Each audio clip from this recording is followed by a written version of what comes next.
Avant de pouvoir lâcher son chien, il faut notamment qu'il ait un très bon rappel, mais il y a d'autres choses à travailler qui peuvent être intéressantes.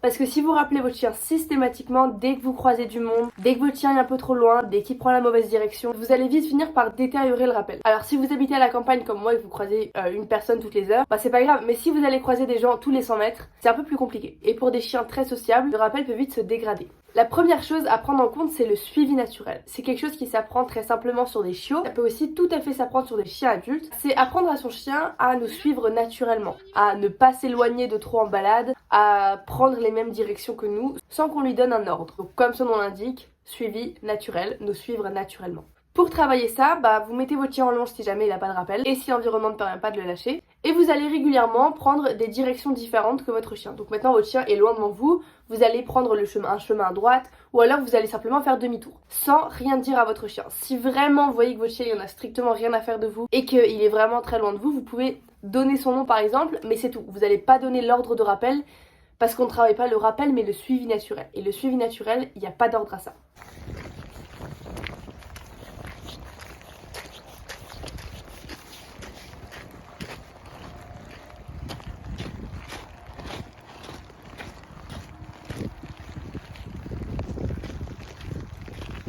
Allez, c'est bien ça.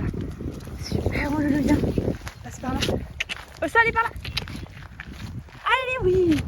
Et quand il arrive vers vous, vous pouvez le récompenser. Alors soit vous lui donnez une récompense en main, alors vous le récompensez un peu plus loin, ou alors simplement le récompenser verbalement. Sur certains chiens, ça suffit. Faites-le régulièrement, que ce soit dans des endroits déserts comme moi je l'ai fait, ou alors dans des endroits avec un peu plus de monde. Dans ce cas-là, ça va demander un petit peu plus de gestion au niveau de la longe. Il est important de travailler dans des endroits diversifiés. Ça fera d'ailleurs l'objet d'une vidéo complète. Maintenant que votre chien a un bon suivi naturel, il va falloir lui apprendre à faire des croisements sans forcément le rattacher. Jusqu'à présent, je rattachais systématiquement Oslo à chaque croisement parce qu'il faut savoir qu'Oslo, il a un passif entre guillemets dans le sens où il était réactif à absolument tout, que ce soit les voitures, les tracteurs, les vélos, les gens, les chiens, les chats. Tout ce qui bougeait, il en était réactif. Alors ça vient d'une mauvaise socialisation de notre part, c'était notre premier chien, on n'y connaissait pas grand chose, on a écouté un peu tous les conseils à droite à gauche, et ça a donné un mix qui n'a vraiment pas marché. Donc aujourd'hui on a réussi à travailler sur la majorité des choses, il nous reste quelques trucs à perfectionner comme sa réactivité au chien. On arrive à la comprendre aujourd'hui, on arrive clairement à l'anticiper. Il a encore un peu peur de vélo, mais pareil c'est quelque chose qu'on arrive bien à gérer. Par contre les chats ça reste compliqué, mais ça je sais pas si on arrivera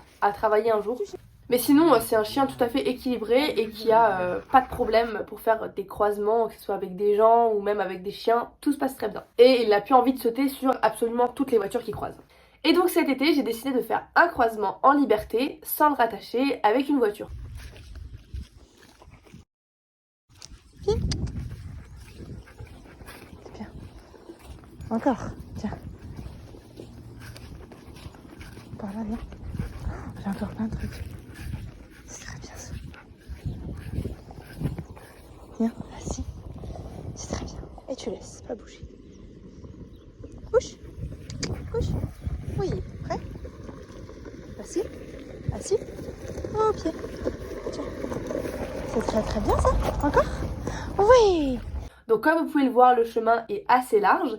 Je l'ai mis au pied quand même, pour quand même avoir un contrôle sur lui. C'était le premier croisement que je faisais en liberté. Et il a quand même beaucoup ce réflexe de poursuivre des choses. Je préférais le garder au pied. Et tout s'est bien passé, on est passé à côté de cette camionnette, Oslo au pied, je l'ai libéré après. Pour travailler ça, vous pouvez au début simplement garder votre chien en laisse et faire des croisements au pied. Moi c'est ce que je fais parce que comme dit on croise peu de monde, donc ça me permet de pouvoir le rappeler à chaque fois qu'on croise du monde. Donc généralement quand il est en longe, quand on va croiser quelqu'un, je le rappelle, je demande de rester au pied. Et puis une fois qu'on a fini le croisement, je le libère ou je le détache, sinon je le garde en longe. Pour apprendre à votre chien à ignorer les gens, c'est-à-dire à faire des croisements sans le rappeler, sans rien lui demander, c'est aussi possible. C'est quelque chose que j'essaye de faire avec Oslo, mais c'est encore assez compliqué. Donc pour lui apprendre à ignorer les gens, par exemple en balade, dès que vous allez croiser quelqu'un, une voiture, un chien, peu importe, une voiture, vous allez vous écarter, vous allez vous éloigner pour montrer à votre chien quelle est la direction à prendre. Donc au début, gardez votre chien en long pour éviter qu'il aille voir la personne, pour éviter que l'exercice soit un échec. Et si jamais votre chien a envie d'aller voir les gens, vous le rappelez vers vous mais sans l'ordre de rappel, vous le motivez à venir vers vous. Et vous pouvez le récompenser, que ce soit avec du jeu ou avec des friandises. Si votre chien, ce qu'il aime, c'est poursuivre les gens, leur courir après, ce que vous pouvez faire, c'est emmener une balle par exemple, ou dès que vous passez les gens, ou dès que vous arrivez au niveau des gens, vous jetez la balle à votre chien devant pour qu'il puisse quand même poursuivre quelque chose, mais que ce soit contrôlé. N'oubliez surtout pas de garder votre chien en longe tant que l'exercice n'est pas compris, n'est pas acquis, Et tant que vous n'avez pas confiance en votre chien, parce que plus votre chien va faire des échecs, plus il va s'auto-renforcer, il va renforcer ce mauvais comportement, et ça risque d'empirer la situation. On se retrouve bientôt pour une nouvelle vidéo. En attendant, rendez-vous sur TikTok où je vous poste tous les jours un nouveau conseil pour améliorer le rappel de votre chien. Et puis travaillez bien parce que le rappel, ça se travaille au quotidien.